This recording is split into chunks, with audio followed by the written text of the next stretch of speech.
Today, Fearless Girl, a 4-foot-tall bronze sculpture of a little girl, stares down Charging Bull. Commissioned by State Street Global Advisors and erected by sculptor Chris Invisible on March 7, 2017, a day before International Women's Day, Fearless Girl has quickly become an icon of female empowerment in the corporate world, especially in male-dominated Wall Street.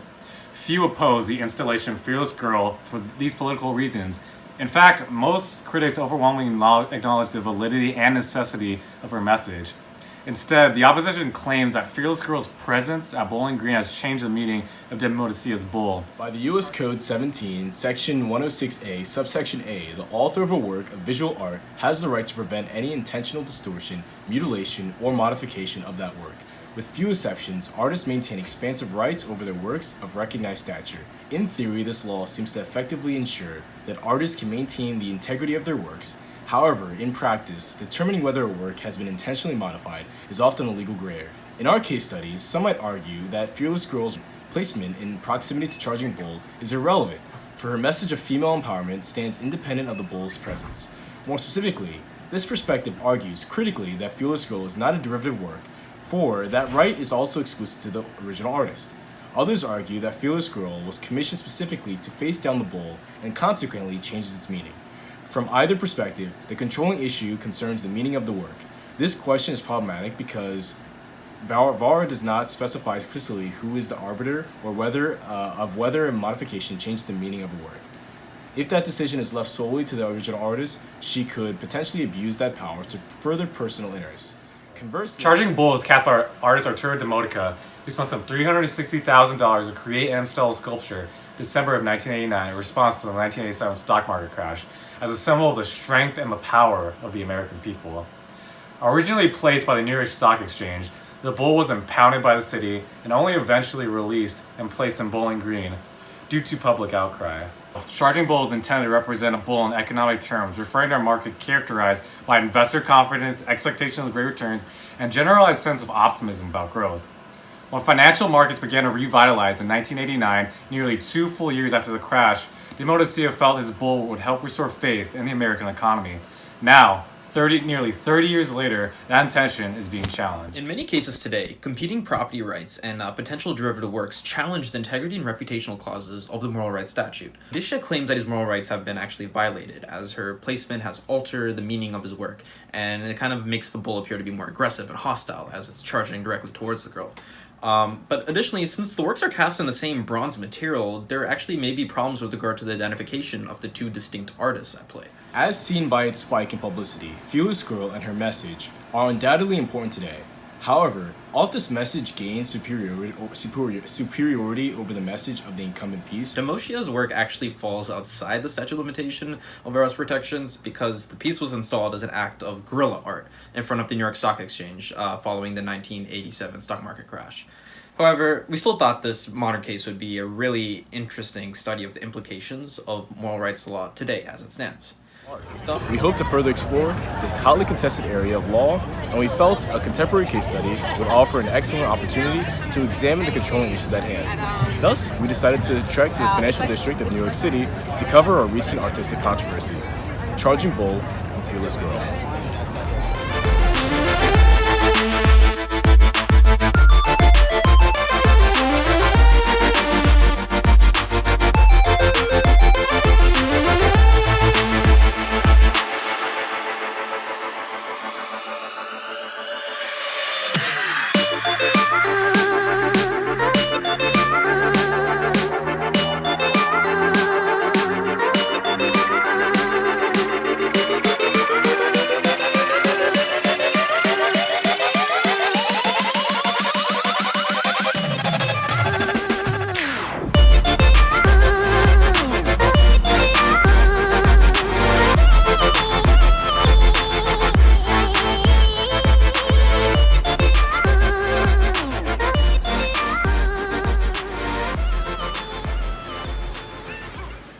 We just got here to the bull.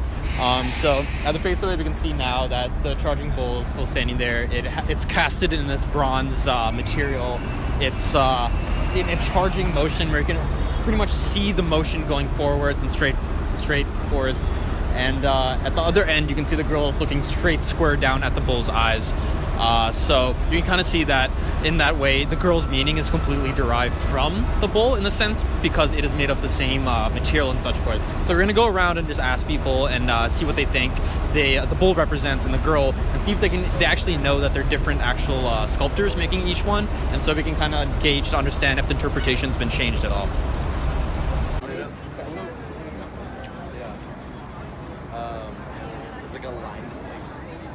What do you think the bull represents? I don't know, force, Okay. power.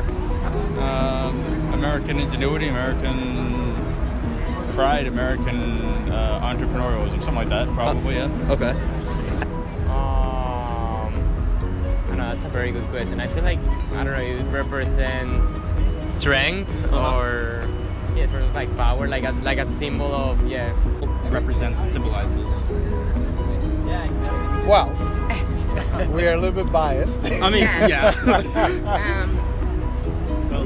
the bulls are representative of the stock market. yeah, Yeah. the bull. Yeah. Bull market, obviously, right? Yeah. Well, I have the idea that it represents like the bullish trend on the graphs. I don't know, the exchange stock. It's like a line. Yeah, we can ask people online because they're waiting for it. I think go up to people that look professional. Oh, that guy has a Supreme thing, so we should ask him. Do you think? Well, I didn't know that the authors were different, so... Oh, yeah. Oh, you didn't know that? No, I these were didn't different. know, So you no. thought these were together? So, actually, these two sculptures were installed by different artists. Okay. So this was 30 years ago installed. Okay. And this was just last year. Oh. Yeah. So Oh, that's it's so a very cool. new thing. So that's why we're interviewing people about them. Nice, man. Did you think at all that these were by the same artist? Yeah. Oh, you did? Actually, I thought they were like made at the same time. Oh, really? Oh, that's amazing. Yeah. Man. So Would you say it's changed the meaning or no of the bull? No, I look at both differently. I also do think that the bank that put the Fearless Girl up should do right and by its own workers as well. Oh, I don't know. I mean, I don't see that many people thronging to the Fearless Girl, largely because of their interest in the Bulls balls. So it's maybe a good thing that it would get a place of its own. right, a little more prominence, whatever. But again, I do think that the bank that financed that project should do right by its customers and workers as well. Right, Instead of practice just what it- putting a statue out there, maybe they should consider it. Practicing what they preach. What do you think the message is now when you look at these two pieces together? What? Women empowerment, Empowerment. right? Bringing women. I think Fearless Girl has her own message, and it stands alone. And it's about equity, gender equity. It's about more women on boards. It's calling out specifically more women on boards. So I think it has its own independent message. Yeah, sure. In my opinion. And do you think that message at all detracts from the initial, I guess, like optimism from the bull showing in a downturn market or anything? I don't think it You don't does. think it I think it enhances the message, right? Look at the crowd you have over there right now, Yeah. and obviously it sent a signal, right? And so it's caught a lot of people's attention, and so that's a good thing. And if it means gender equity, particularly in financial services, is going to get more attention, that's a good result. Yeah, for sure. I guess just the last thing is I'm sure you've seen that there's been much controversy, and now the city has decided to finally move the Fearless Girl at the end of the year. And I was just wondering if you guys have any takes on that, and if you think that's a good precedent or such forth moving forward. I think it's a great thing that she's actually going to be in a more prominent place, right in front of the stock exchange. Yeah. And I think it continues to call out the need for more attention to gender equity in corporate. So I see it as a positive move. That's a very positive move, and happy that New York, the mayor, and the rest of the legislators decided to keep her here permanently. Yeah, and there's also a couple more going up around the world. Do you think now. the meaning has been changed? I don't. I think the two can coexist. Do you think the two can coexist? Yeah.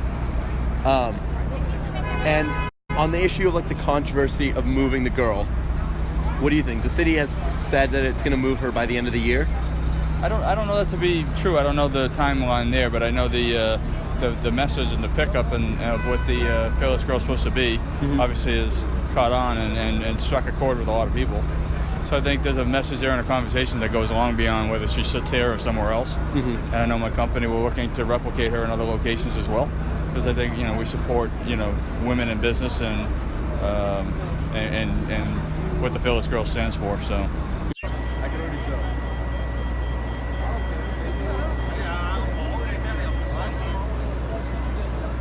Okay, so I think I would go against removing the girl, because for me it's better to have opposing views as well as open perspectives regarding a tourist attraction, if you consider it as a tourist attraction, because it really is. Because the reason why the bull was still standing there as a kind of permanent feature is that it draws attention from people, right? Okay. So I think.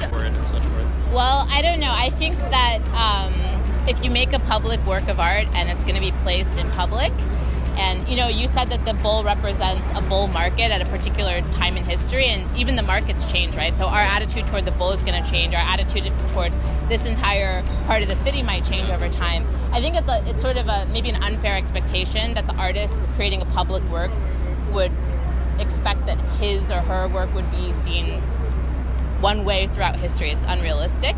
I like the interplay of the two. I think it makes the bull relevant in a new way, right? And it makes it interesting in a different way. Yeah. I'm sad to hear that the girl's going to be moved. Oh, really? Well, you can see her on the New York Stock Exchange. Not the same. And around the world. Not the same. Yeah.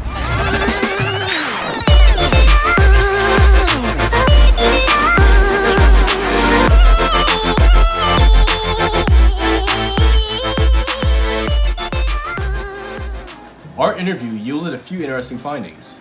One of the more consistent threads was that most people we talked to were not aware of the fact that Fearless Girl and Charging Bull were two separate, distinct statues by two separate artists. Nor did most of them realize that Fearless Girl has occupied her space on Bowling Green for a mere year compared to the Bull's 30-year tenure. Though this should not come as much as a surprise, given that the two works are both molded from the same materials and are located in close proximity to one another. How does this relate to moral rights? Well, Vara says that the artist has the right to prevent any intentional distortion, mutilation, or other modification of the work, which would be prejudicial to his or her honor or reputation. It could be argued that the addition of Fearless Girl modifies his original visual work by distorting its meaning. For example, passerby also noted different meanings of each statue taken separately without one or the other. Without Fearless Girl, many of the interpretations of Charging Bull echoed Demodicia's original intent for the bronze statue, the bull market. Optimism after a declining market, American ingenuity and power, etc. When considered together as one work, Fearless Girl's message of women in power and diversity triumphed as the overarching message. Protection. These moral rights persist for the duration of the artist's lifetime, but in a contract they may be waived. The legitimacy of moral rights protection is actually a hotly contested topic in the intellectual property law framework. See, critics claim that moral rights protection contradicts the traditional American approach to intellectual property law, that is, basically focusing on the economics of the issue. Proponents retort that moral rights, in fact, reduce deadweight loss in the art market by asserting authenticity of artistic works as well as minimizing transaction costs. We specifically tried to discern so by tapping into the layman's opinion. We decided to ask a combination of visitors, tourists, passerbyers, and even actually some bankers from State Street Bank, the firm that commissioned the work, if they think the meaning of the Wall Street Bull has at all changed. We're specifically trying to survey if the impact of Fearless Girl's direct placement in front of the bull has in fact changed the meaning from a symbol of economic optimism and prosperity to that of male dominance and aggression, or maybe a symbol of misogyny in the corporate world. Additionally, we tested to see if Mendocia's work and right to attribution is confused in here, because surveying popular opinion will allow us to both determine if a harm has been caused in the form of reputational damage and also misinformation in the public sphere. And we can also look at the implications of the recent verdict, because after months of uncertainty about the future of the bull and the Fearless Girl, the New York Mayor Bill de Blasio actually State Street Global Advisors announced that the statue will be moved to the New York Stock Exchange permanently, probably by sometime the end of this year.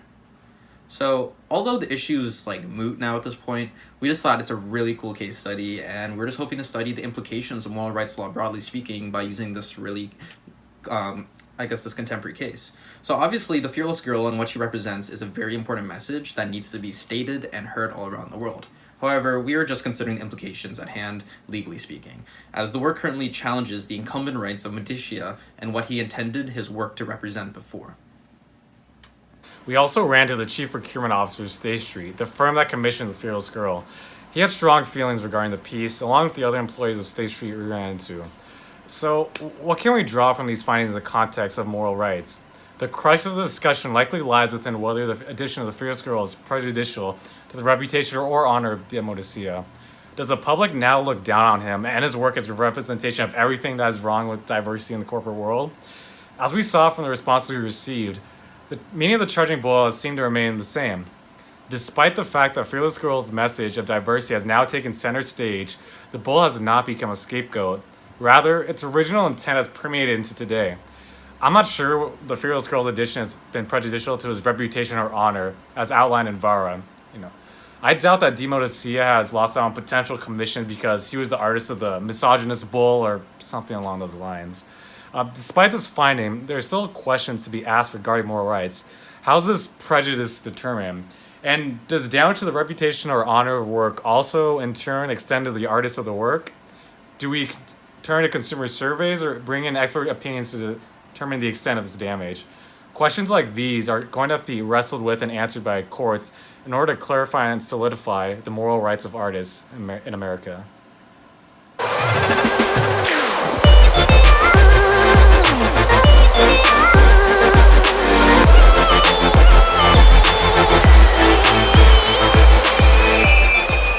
Good luck. Okay. And then what about the girl over there? Did you see the girl?